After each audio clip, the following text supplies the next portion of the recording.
So, of course, the big news is Trump's tariffs. And I think certainly for us, the question, we're not going to cover this from the broad economic or political perspective, but of course, the question that we all have to ask is how does this affect enterprise IT and the enterprise tech sector?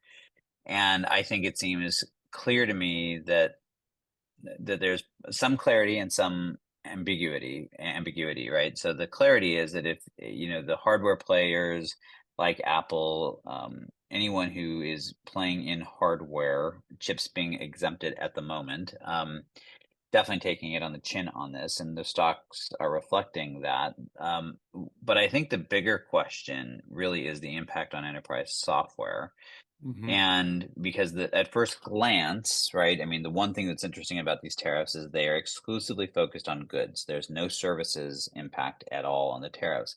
However, from an enterprise software perspective, I think that would be a misguided view for two reasons, right? One is everything that we do, software always starts with hardware, right? We have to run that software Hmm. on something.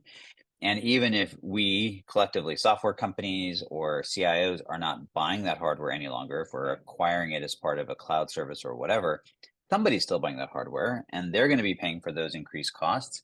And that's going to get almost certainly passed on. So I think we can expect to see clearly the cost of AI, which is so heavily driven on even if chips are exempted, all the other hardware components, and there's so much build out going on. Clearly, I think we should expect to see within relatively short order, unless the tariffs go away, um, increase costs surrounding AI services just broadly. And then I think beyond that, if you're a software company or if you're an enterprise CIO, I think we're also just looking at what the overall economic impact is, right? The general consensus seems to Hmm. be that this is going to lead us into a recession, perhaps a global recession.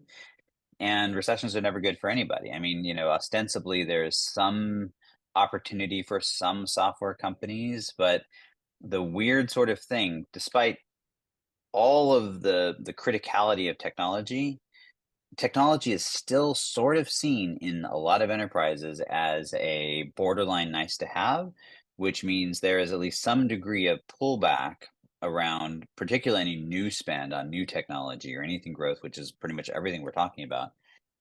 Whenever there's an economic downturn, certainly it's going to cause some pivots and changes in how people go to market and how priorities are shifted. So I think there's a lot of sort of warning signals on that front. I mean, you follow this all very closely. What is your take on the impact of these tariffs?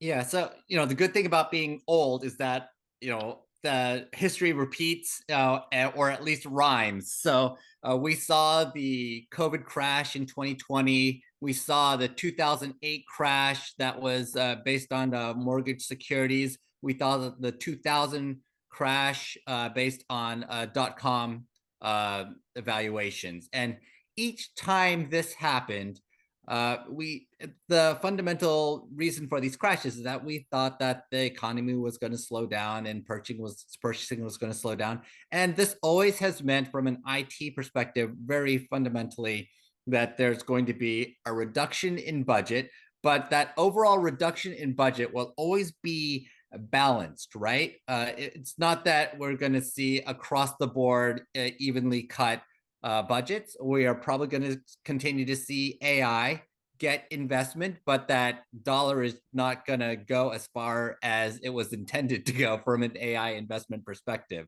You're still going to have that whatever 5%, 10% increase, but it's just, you're just not going to be able to get quite as much on the one hand.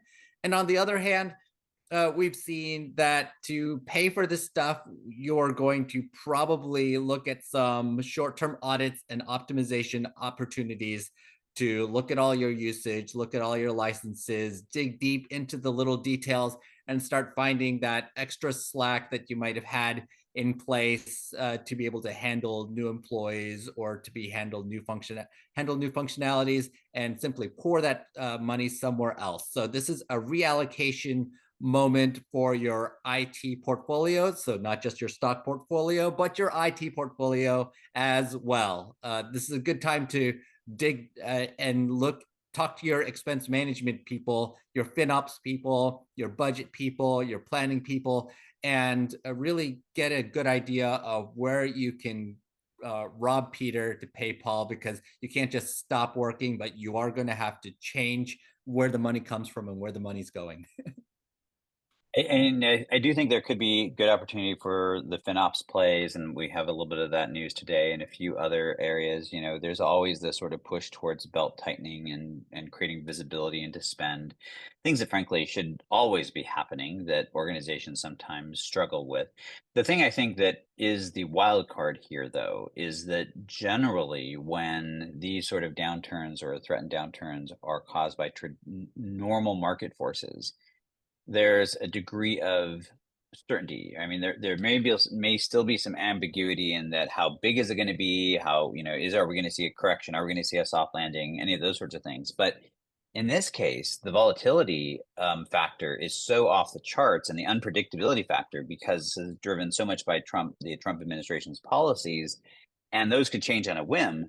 That I think one of the things that we are seeing, and this is a little bit unique, is a whole lot of wait and see.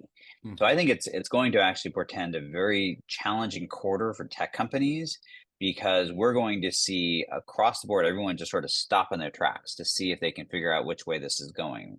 The good news is I don't think that means we're going to see like massive layoffs or anything in the short term, because everyone's going to be in this sort of holding pattern. But I also think we're going to see spending just pause in many cases, which if you're trying to bring anything new to market, that could be a challenge. I think if you're a CIO, to your point, if these tariffs do stick, you're probably, what was an incremental increase in budget is probably going to do nothing but simply keep pace if you're lucky.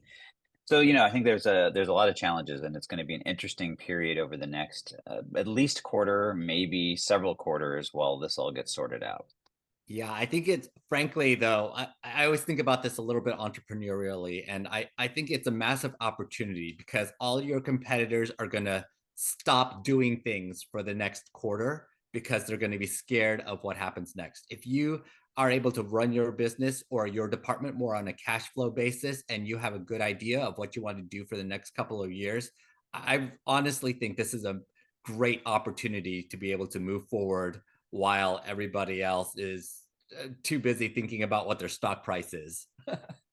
There was a report on this, I think, like maybe it was a year ago, where it talked about the fact that and we'll see if this does turn out to be a significant downturn, but during significant downturns is often when we see the birth of some of these large companies, because startups are often unencumbered by some of the things that will hold back their larger counterparts during a downturn, and so therefore they can operate a little bit more freely and take advantage of those opportunities. So yeah, we'll see if that transpires.